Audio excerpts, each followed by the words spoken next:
is to send the negotiators to Pakistan and engage in this good faith negotiation.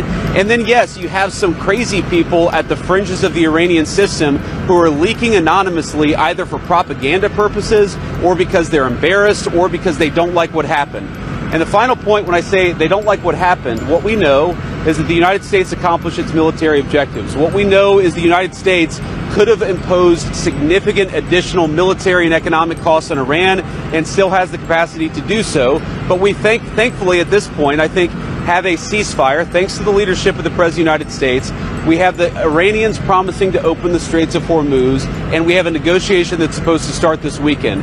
That's the truth. I think it's a good first step. We're going to see if we can make more progress here in the days to come. Can I ask you about Lebanon? Go ahead, yeah. Because there seems to be a disagreement about whether Lebanon was included in this proposal. And the Speaker of the Parliament, who you're going to sit across from the table from in Islamabad, has just said that he thinks negotiations would be unreasonable while that war is ongoing. So would you ask Israel to hold off strikes to allow some space for these talks? Well, first of all, I know there's been some conversations between the Israelis and the leadership of our country today. I haven't been involved in that because I've been busy doing stuff in Hungary. I'm actually supposed to get an update when I get on the plane. But let me say a couple things. First of all, I actually think, and there's a lot of bad faith negotiation and a lot of bad faith, propaganda going on. I think this comes from a legitimate misunderstanding. I think the Iranians thought that the ceasefire included Lebanon, and it just didn't. We never made that promise. We never indicated that was going to be the case. What we said is that the ceasefire would be focused on Iran, and the ceasefire would be focused on America's allies, both Israel and the Gulf Arab states. Now, that said, the Israelis, as I understand it, again, I'm supposed to get a fuller report when I get on the plane, have actually offered to be, frankly, to check themselves a little bit in Lebanon because they want to make sure that our negotiation is successful. That's not because that is part of the ceasefire. I think that's the Israelis trying to set us up for success, and we'll, of course, see how that unfolds in the next few days. But look, if Iran wants to let this negotiation fall apart in a conflict where they were getting hammered over Lebanon, which has nothing to do with them and which the United States never once said was part of the ceasefire, that's ultimately their choice. We think that would be dumb, but that's their choice. Mr. Vice President, Iran is continuing to block the Straits of Hormuz. Do you have an expectation of when that strait is going to be open? Well, we've already seen an increase in traffic today. Hopefully we'll see an increase in traffic tomorrow. We actually think that we are seeing signs that the Straits is starting to reopen. I think you guys have probably seen oil prices have come down, so I think the oil markets, the gas markets are seeing the same thing. But it's been very clear. The deal is a ceasefire, a negotiation. That's what we give. And what they give is the Straits are going to be reopened. If we don't see that happening, the president is not going to abide by our terms if the Iranians are not abiding by their terms. Mr. Vice President, Caroline Levitt said you played a key role in these talks. Could you help us understand some details about that role? And do you think your well-known opposition to foreign wars generally was a factor that made you a key player in this?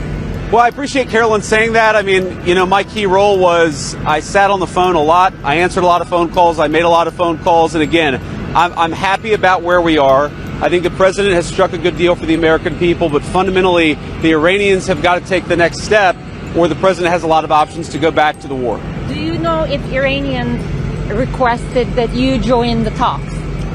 I don't know that. I would be surprised if that was true. But, I wanted to be involved because I thought I could make a difference. And obviously, I think the people really on the ground doing the day-to-day negotiating have been Steve and Jared. They've done a great job. But we're going to keep on working this as a team, as we always have. Pete's been very helpful at the various military elements of this. Marco's obviously been extremely involved. We work as a team. We work effectively. And, I've been on the phone a lot the past couple of days, but we're glad to be where we are. Mr. Vice President, how is the United States accomplishing its stated objective of ensuring Iran doesn't have a nuclear weapon ever if they still have highly enriched uranium? And what's the plan to get the uranium out? Well, look, this is one of the things that's going to be one of the main subjects of negotiation is that we want Iran to not be able to make a nuclear weapon. We want the nuclear fuel, which is something the president has made very clear. And there's, again, the way to think about this is the United States has certain demands and certain things that we want. The Iranians have things they can get out of the negotiation. The more that they're willing to give us, I think the more they're going to get things out of this negotiation. The president's talked about sanctions relief. The president's talked about economic partnerships and things like that.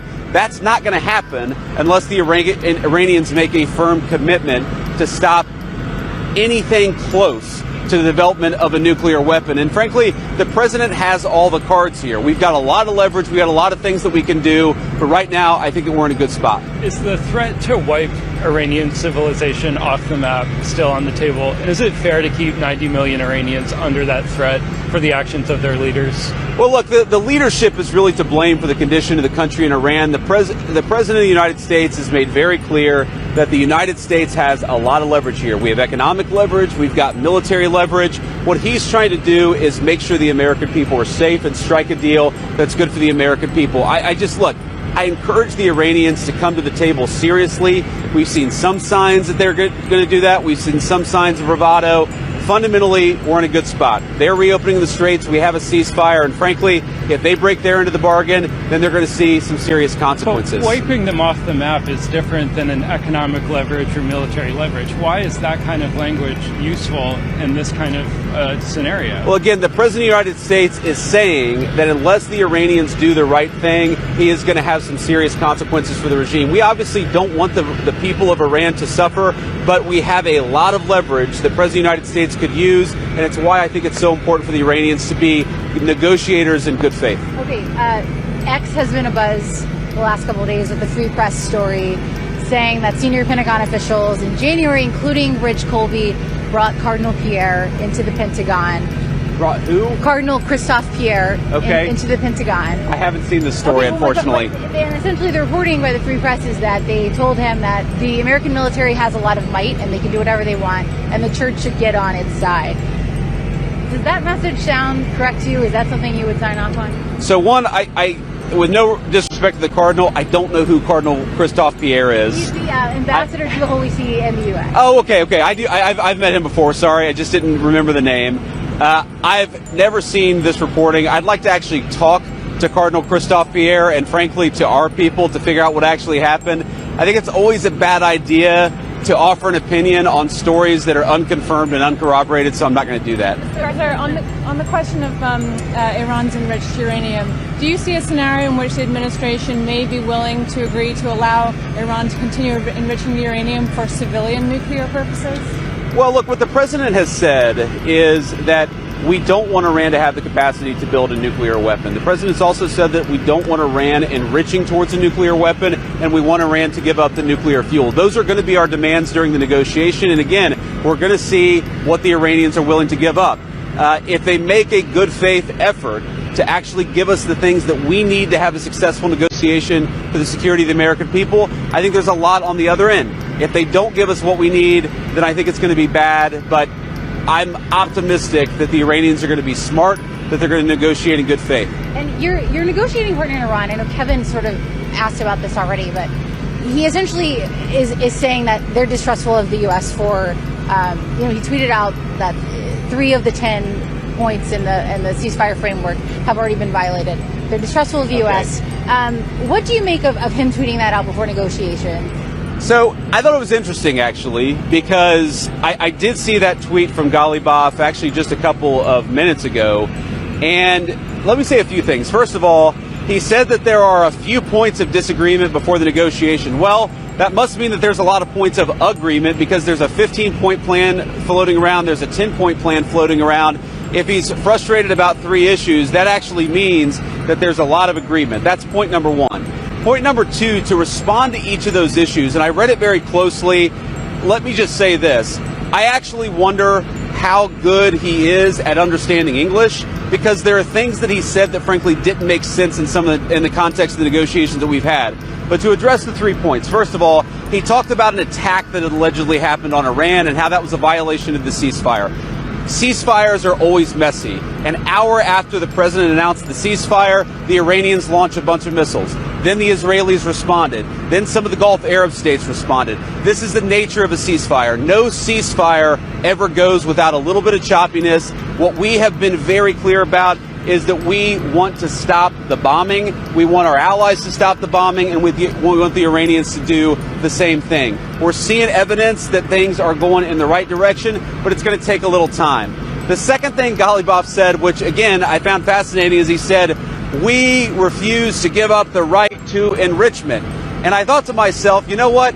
My wife has the right to skydive, but she doesn't jump out of an airplane because she and I have an agreement that she's not going to do that because I don't want my wife jumping out of an airplane. We don't really concern ourselves with what they claim they have the right to do. We concern ourselves with what they actually do. And I think the president's been very clear on the enrichment question. Our position on that has not changed. I think the third thing that he said was Lebanon. Okay, and again, I actually think that is a reasonable misunderstanding, but neither us nor the Israelis said that that was going to be part of the ceasefire. Again, we're working with people to try to get through some of these things, but it's really fundamentally, we're on the right track. We got a lot more to do. We got a lot more that the Iranians are going to have to accept as part of this negotiation, but I think we've got a strong hand and we're going to play it well. Thank you all.